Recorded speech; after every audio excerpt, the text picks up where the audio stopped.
Welcome back, everybody, and yes, this is all about Jason Todd Robin. More of a classic figure, so I'm going to get right into it. And yes, it took me roughly 4 attempts to get that tunic or vest the way I wanted it to look. Now, I am working with cotton. It makes it easy to fold over like this and pleat it or press it. And I'm using, well, one of my copies to make a pattern onto now my 3rd attempt. Using one of those discs that they use for the arms to cover up the space, I used it to make the curve at the bottom. And at the top, I just free-handed it in. Now, I'm marking X's on the pieces that I'm going to be cutting out. The visible lines that you see in pencil is where I want to sew on top of. And what I'm going to do here is now show you what it looks like when you turn it inside out. Well, you kind of saw the template I was using. But you sew right along the edge at the front and right along those pencil lines. Once you have that done, you'll have a really nice, clean look. Now, it's important that you stay on your pencil lines because when you turn it inside out and press it, you want it to look clean and it will hide those seams. This is the back of the vest. I wanted it to be as real as possible, so I made that center line at the center of the vest and I hammered the bottom. Now here's one important thing to keep in mind. These small figures require small stitching. If you use the large stitching, it's going to look your capes and other garments like this, well, they're going to look like pillow shams or little parachutes. Here is the front of the vest. I've sewn it, I've turned it inside out, and I've pressed it. Look how clean it looks. There's no seams. They're hidden on the inside. Now let me show you at the top, there needs to be another piece of fabric that I need to cut to join not just the vest in the front, but the vest in the back. And that's what's going to give us that curvature over the shoulder. Here is just a makeshift look. I've placed tape just to see how it's going to fit, how long it is.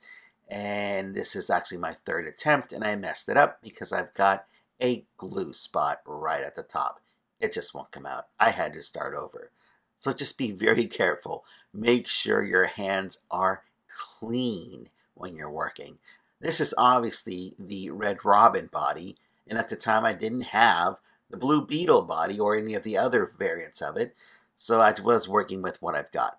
I've set it aside so long that by the time I got back to it to make this video and finish the product, there was already various other molds I could have used.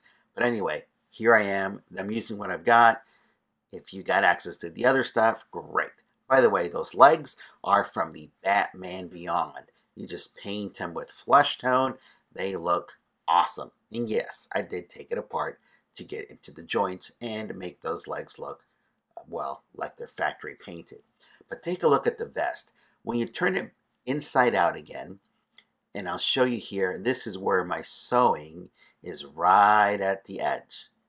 And, well, if you don't sew on top of that pencil line, you're going to end up with a little tiny mishap, just like I did on mine, and it's going to be very obvious. Now, once you fold it over and press it, and if you did it right, your sewing that is, it's going to look really clean. The one on the right has an imperfection at the bottom on the curved area. Now, to me, it was just irritating that I ended up with that situation.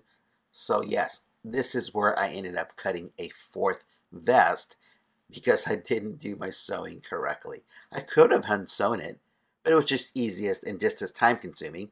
So I just cut a whole new one and I made both of them match. Now the reason why I'm using cotton and not any other material is because it presses down really easy. Plus it's got a really nice texture. I could have used some of the other stretch material that doesn't fray as bad, but it didn't have the texture I wanted on the actual vest. Now take a look here. Let me open this back up. I want to show you where I made a mistake so that when you do this, you are, well, a little more careful than I. Right there, I went off of my pencil line and it caused a defect when I pulled it or turned it inside out again.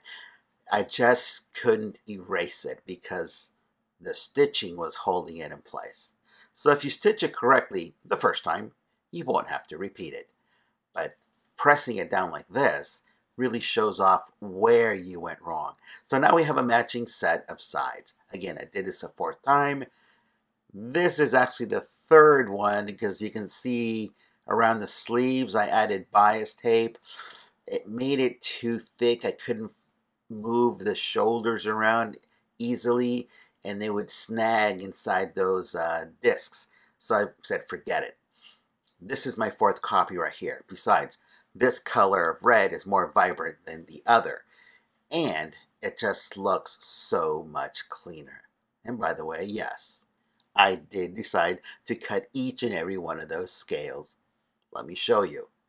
Here it is. I used a vinyl strip and I used a hole punch, well, my hand punch, to be able to cut these out individually. And I did glue them on individually. So it was very tedious. So you did a portion out of it, let it dry, continue with another portion, let that dry. The cape itself, same thing. It's a whole other project. I spent roughly 3 attempts to get this correctly. This is yellow cotton also. It is just like the vest, sewn on the edges, and I made a pocket for the wire, and then I turned it inside out to hide those seams or the stitching. Now the reason I did this is, well, I wanted the attention on the cape, not on the stitching. At the bottom, I left it open because that's where I turned it inside out, and I left the wire in as I turned it inside out. And if you're wondering how it's standing like this, it's because I starched it. I didn't want to press it and make hard pleats. I wanted it to look like folds. So I made the folds and then I starched it. Now, heat shrink is something that we all have, or at least if you do any kind of electronics, you have it to, well, protect the wires from touching each other. But it works so well for making boots or gloves, or I should say the gloves that go up to the forearm. And because heat shrink conforms itself to the form where it's on top of, why not use it for gloves? Now for the lighter colors, you want to use the lighter shades, like in this case yellow. I used green, so the green stands out very vibrant. And you can make it as long as you need them and cut them to length where you need. The nice thing about this is you don't have to glue it. You can if you want, but because it conforms itself to the shape of that forearm, it will stay in place. Now, yeah, here it is. It's kind of dirty. It's got the writing on it. No big deal. Just paint over it. Put it on a spare forearm, another part, a dowel, etc., and paint it. Now, these are the shoes from the Joker Asylum. I painted them green, and I used the angles from Superwoman. Just really wasn't working here. It looks okay in camera, and yeah, maybe that's why Joker killed Robin, because he had ugly shoes. In any case, this is what it looks like, and I just wasn't as happy with it. But let me go on and show you a little bit more as, well, the construction of this figure. In this case, the tunic, or vest. This is obviously the third one that I had, and I kept it only because I wanted to practice my sewing. I wanted that stitching down the center. I could have used vinyl tape or something else, but I wanted to use stitching. And as you can see, it was really difficult because I had to sew this on the figure. So I had to practice manually stitching on the actual piece, and I cut it, started over, I cut it again, started over. It's double thread, and I put that through the needle, and then I started from the top and went down to the bottom. Now I had to zigzag it on the inside and only tie it in at one end. And as you can tell, there is a difference in the color. Besides that bias tape on that, my third attempt just didn't work. It was too much material. Again, it wouldn't let the arms move freely. Now, the vest that you see on the figure does have a stretch fabric in the back that allows it to extend when it's moving, and then the cotton is on the front lapels or the front parts of the vest. Now it's time to sew it. And as you can see, this is what the shoes look like. It looks okay, it stands okay, but it was very cumbersome to get him to stand because of the ankles being so weak. So I switched it out. But this is what the figure looks like with the cape and the shoes. And yes, I did make those computers from the Batman 66 diorama. Now, the rope that's in his hand is actually jewelry cord. And it is stiff cord. It's nylon, I believe it is. But it holds its shape really, really well. Now, the gloves I've painted. Here is the cape attached. I had to cut a hole at the top. It does have a cotton collar that I had to fold over and press and glue around the neck. And yes, that head is custom. It is Joker's hair on a Nightwing head. I just mashed them together. But this is what he looks like up close. And then I added that little R. And that's with the Cricut cutter. Teeny tiny little R, vinyl R, that you can just stick right on top of another black piece of vinyl to give it that background look. But let me show you what I ran into with this figure, and I had to solve it to be able to, well, present it. And there's paint rub. And where's the paint rub? Yeah, I don't see it, you say. Well, let me show you where it is. It is in between the thighs where it touches against the actual shorts or the trunks. And I was just really, really unhappy about that.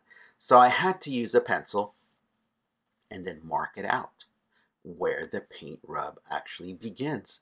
And that's right at the shorts, right on the leg. So I marked it out with the pencil, and I ended up grinding it out at an angle, obviously on both sides. Now the figure can close the legs a little bit tighter, and the paint rub is not there any longer. Yeah, if you sit there and rub it, sure, you can sit there and move the paint out of the way. But for actual practical poses or standard poses, it works out just fine.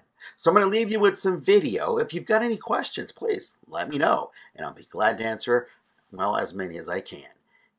I'll leave you with some video of the finished product, and you'll see the difference in the shoes and the older shoes that just don't work. Check out the Robin Crow shoes. They look pretty awesome.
This is my last run of the Jim Lee Robin. If you want one of these sculpts or a set of these two sculpts, get in contact with me. Leave me a message there. I've already sold one set. I've got 3 left to go. Only 4 sets available. We'll see you here next time.